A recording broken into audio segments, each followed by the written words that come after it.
Jo, tady Vojtěch, dneska by som chcel reagovať na toto videjko. A kúkaj zase, chat cenzúra, neviem prečo. Musím zistiť, napíšte mi, ak viete, prečo ten chat je cenzurovaný, hoci kedy vidím nejaké reakčné videjko. 30 sekúnd, neviem. Asi nejaký akože bypass, aby nebol ban, neviem, keď tam niekto napíše hocičo špatné, neviem. Ale hej, inak dávam like a hackeri ukradli $1 milión USD z bank. Rest kukačka. Hej, taký cute názov, ne? Kukačka. Inak je to od NX Name. Hej, a v popisku v prípade autorských práv, hej. OK, tagy. To inak nie je dobré, som stratil veľa starých videí, lebo som tam dával tagy. Akože hej, keď človek nenapíše vyložene akože prímo tagy, že to sú, tak asi OK, ale inak ti zmažú celé videjko, mám s tým skúsenosť. A nie je to príjemné, nie je to dobré. Ale hej, ideme na to. Tu je nejaká hra, ktorá skemla 130 miliónov. Počkaj. Toto je krátke, to má 14 minút, pozrieme to. Tí hackeri, čo ukradli miliardu z baniek. Videl som Pereiru. ADHD, TikTok, mozog, ale píču, to nie je o to, je to proste, chápeš, tam si kuriér, ty kokot. Donesne toto, daj mi kascénu. Musím ísť späť do píča, budol som balík, no dobre. Do píče, po ceste bude snežiť, asi pojem pomal, choď do píče. To je nič. July 10th, 2016. Two men are walking into the entrance of a bank in Taipei. They're wearing medical masks and fisher hats. One of them guards the entrance, while the other stands in front of the ATM. He doesn't do anything, though. He doesn't withdraw money with a card, nor does he try to blow it up. He just waits. And then something curious happens. The ATM starts spitting out banknote after banknote. All he has to do is collect the money. As a stranger approaches, they immediately pull and leave. The stranger will find the cash just lying there. Even though it doesn't exactly look like it, he just walked into a massive heist. While those two men collected their money, 20 others did the same thing at other branches. This is just one puzzle piece of a larger operation. A 2-year-long sophisticated attack that shook the global financial system to its core. More than 100 banks in over 30 countries with stolen funds amounting to roughly $1 billion. One of the biggest bank heists in history, orchestrated by hackers. The Carbonac Group. They are led by one elusive mastermind. But on this one night in Taipei, he and his team made a crucial mistake. One that they will pay a heavy price for. Carbonac was a game changer, I think. Poof. The attackers, they have the password of the administrator. So at that point we knew that they were watching what we were doing. It's very hard to arrest a piece of code.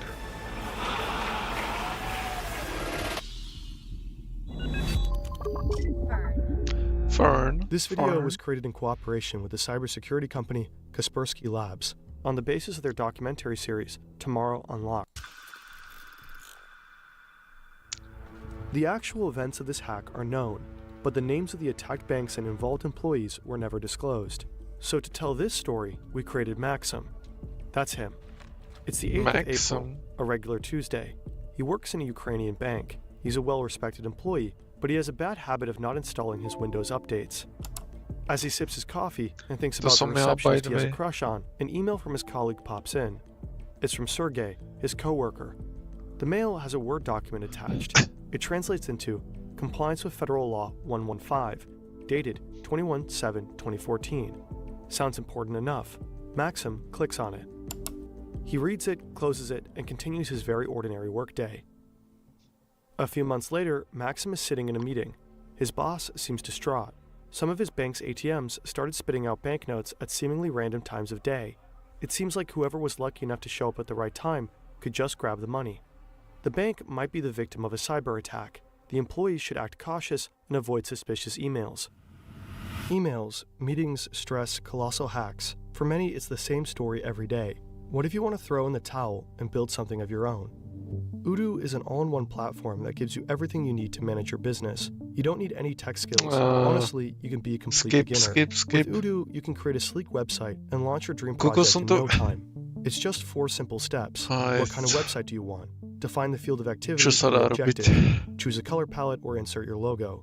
What pages or features do you want? Pick your favorite theme from the wide range available. Udo's AI does the rest. Then you can easily customize your site, drag and drop blocks whenever you need them. Use built-in ChatGPT to help you write engaging copy. Udo can also handle translations if you want your site to be multilingual.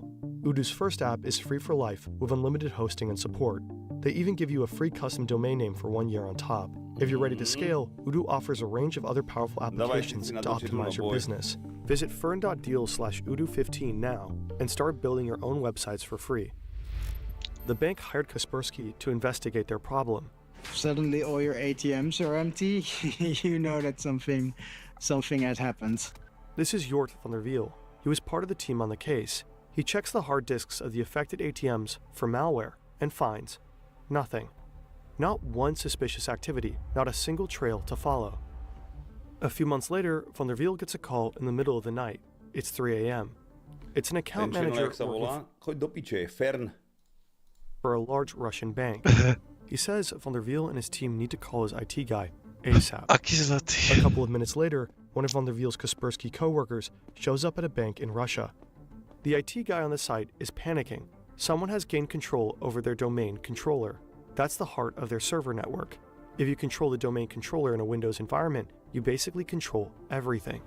And without a good reason, it's sending data to China. The Kaspersky specialist starts to look for malware right away. Eventually, he finds a software that lets you watch and control a computer remotely. Could it be that the intruder is watching them right now? He has an idea.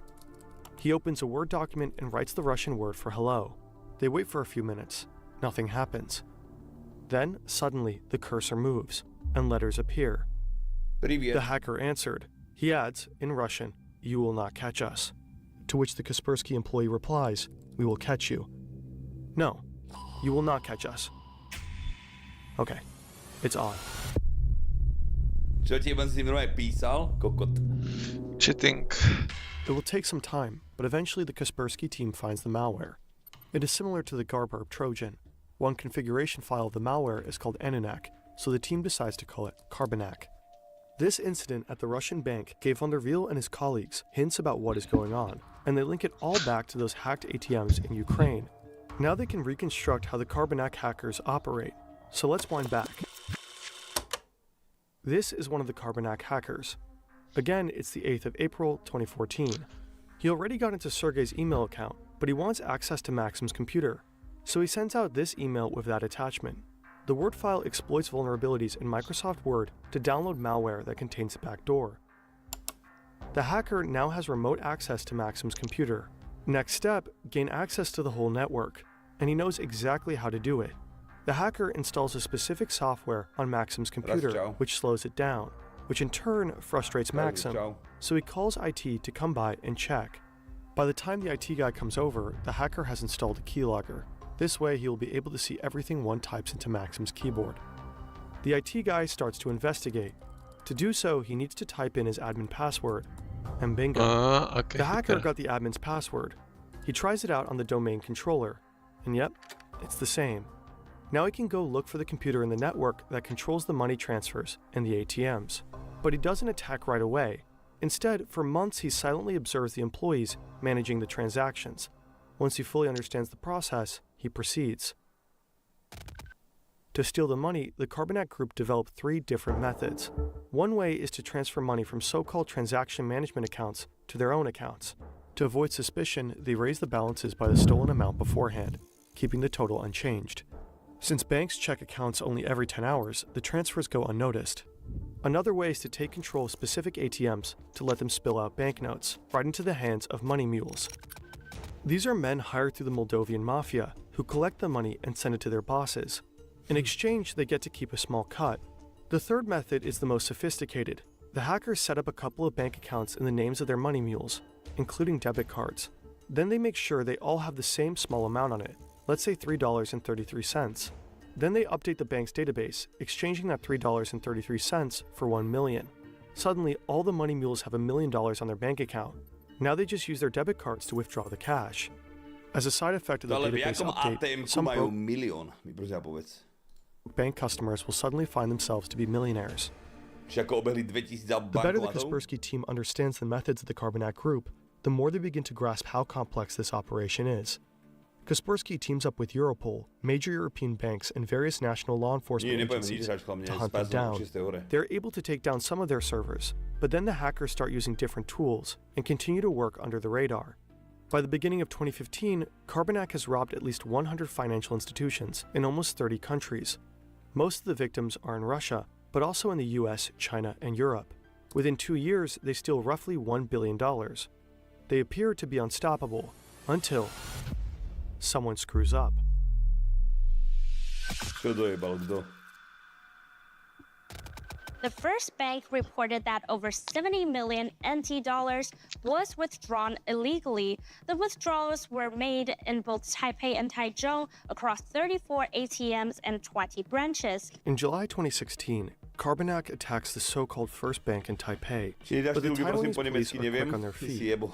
Very quick. 我们从被盗领的 ATM 的影像先去调。 At least 500 Šotiš. police officers checking the CCTVs. We track all the footage from the ATMs and back to the hotels of all the suspects. 这一个车手的一个身份，陆陆续续，接下来30年的时间，全部把22位天的时间。Nulu šiši. Jak? 全部把22位的一个身份22 money mules, most of them Russian, the rest from Eastern European countries. 19 of them successfully flee Taiwan, but 3 remain in the country with the money. Their faces are all over the media. To escape, they have to get rid of the money somehow. One of them hides 2 sports bags with some of the money at the Dongku Park. He then flees to Yilong County and hides there. But he is caught and leads the police back to the sports bags. But instead of 2, there is only 1 left. An elderly man found one of the bags and took it home. You probably think that was fortune from God. The police seize the second bag and search for the other money mules. A man called Bobby hides the rest of the money in 2 suitcases and stows them in 2 lockers at Taipei Central Station. Shortly after, 2 other men from Eastern Europe arrive in Taiwan and collect the suitcases from the main station. They go to a hotel to have brunch. As they sit down, they're interrupted by the police. Put down the knife, your fork, stay calm, don't move. It's not an election with us, such a shame. They ask the men to take them to their hotel room. Сколько у вас человек всего? Здесь нас двое. Нет, целая группа. Чего группа? Вот это преступление. In their hotel room, law enforcement finds banknotes that are worth roughly $1.5 million US. Mluvia, alebo... The Taiwanese police managed to recover 90% of the stolen money. The 3 money mules are sentenced to a little over 4 years in prison. These guys are just low-level operatives. But on the phone of one of the men, the Taiwanese police find pictures of stacks of money in various currencies. They also find emails from the suspected head of the Carbonac Group. Europol, the FBI, cybersecurity companies, and several authorities from different countries work tirelessly to find the Carbonac mastermind. Little do they know he is hiding all the way across the globe, living a life in luxury.